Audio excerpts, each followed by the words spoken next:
Linda Lénager présente le second salon du livre et du bien-être pour tous au Cora de Forbach.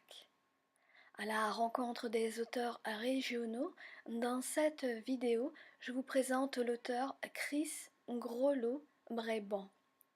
Une auteure qui m'a également marquée par la profondeur de son être et surtout par sa délicatesse.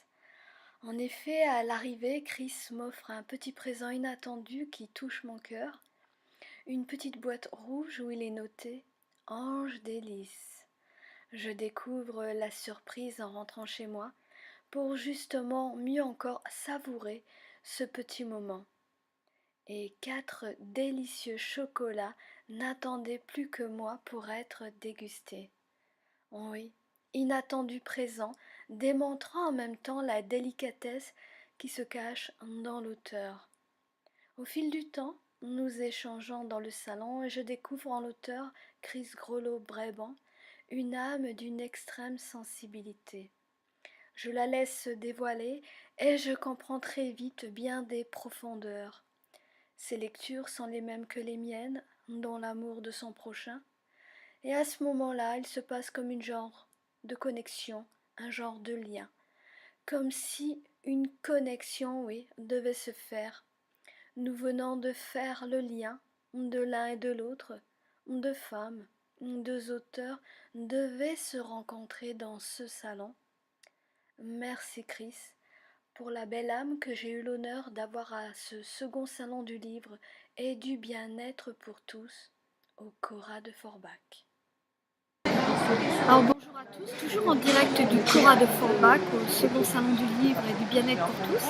Je vous présente Chris Bonjour, Grollo Renaud, vraiment. Bréban. Alors tu es une auteure poétique dans le domaine de la poésie. J'écris des poèmes depuis ma jeunesse, ainsi que des chansons. Des poèmes de poésie libre. D'accord. Ton premier ouvrage s'intitule Étoile. Alors le premier ouvrage a été édité en 1991. Et il n'est pas là, il s'appelait Deux. Je dis s'appelait parce qu'il a été épuisé par la maison d'édition. D'accord. Tu n'as pas récupéré tes droits d'auteur pour pouvoir le... En fait, le second recueil de poésie, Étoile, qui est là aujourd'hui, reprend certains extraits. Donc, ce livre a été édité par la Maison des Parels, à Metz, qui a été créée par l'actuel directeur Sébastien Wagner.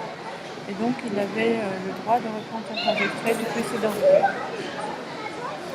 Donc tu es plutôt dans le domaine de la poésie et des chansons. Oui. Pourquoi Disons que pour moi, la poésie, c'est une force de convaincre, de l'espoir à donner à beaucoup de personnes dans la vie, tant au niveau des souffrances psychologiques, physiques. Et le fait de lire de la poésie peut rasséréner, peut soulager et peut donc donner un moment de bonheur par moment. Est-ce que le fait d'écrire de la poésie, comme tu le dis, de dire des mots pour exprimer des mots, est-ce que c'est aussi une façon comme une autre de d'écrire des mots en douceur pour faire passer des messages? Oui, des mots et des rimes qui peuvent être plus entendus que des mots qu'on pourrait exprimer au quotidien. En fait, pour moi, la poésie, ce n'est pas un travail. C'est quelque chose qui émane de la personne, qui est naturel. Donc, le message qui est important pour moi, c'est de dire que toutes les personnes qui vivent des situations différentes ont les mêmes émotions, pas pour le même événement, mais ressentent les mêmes émotions au cours de leur vie. Et ça, c'est quelque chose d'universel. L'amour, Le sentiment, la réflexion, la ouais. philosophie par rapport à certaines... Et donc à chaque émotion, à chaque chose de la vie, tu les transformes en poésie. Est-ce que c'est quelque chose qui t'est propre? Est-ce que tu souhaites passer un message d'une certaine manière? Ou est-ce que c'est plutôt par rapport à des événements marquants de la vie que tu transformes en mots? C'est tout ça à la fois. C'est une réflexion personnelle, c'est quelque chose dont je veux parler, qui arrive à tout le monde. comme les dernières actualités en 2016 sur le terrorisme, sur la... C'est plutôt politique là. Je dirais plutôt de la poésie philosophique, D'accord. pas politique. C'est un engagement, bien sûr, un engagement. Tu prends un risque Je prends un de risque, dire oui, tout à ce fait. que tu penses. Voilà. Notamment dans certains recueils où je dépasse les frontières de la France. Et bon, voilà, je ne sais pas si j'ai répondu à votre question. Non, c'est très bien, Voilà. c'est parfait. Donc voilà, si on souhaite acquérir, avoir un de tes ouvrages, on fait quoi? On en arrive à les avoir où? Alors, vous pouvez les commander aux éditions des Pabrèges à Metz. Ils se trouvent également en librairie, notamment la librairie Isler-Even. Oui. Et j'en ai quelques exemplaires aussi, donc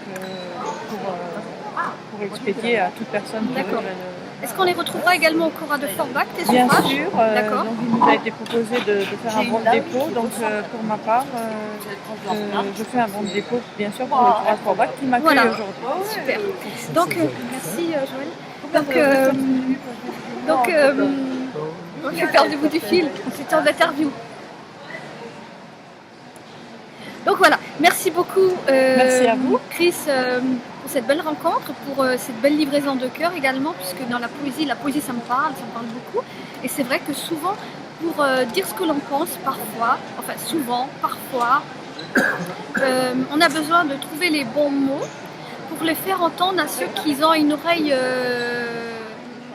difficile à comprendre les mots du cœur, les messages que l'on souhaite passer.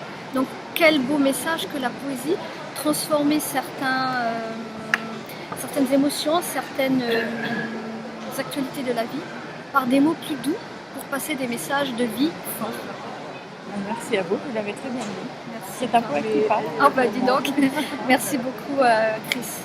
Merci beaucoup. Merci. Au revoir.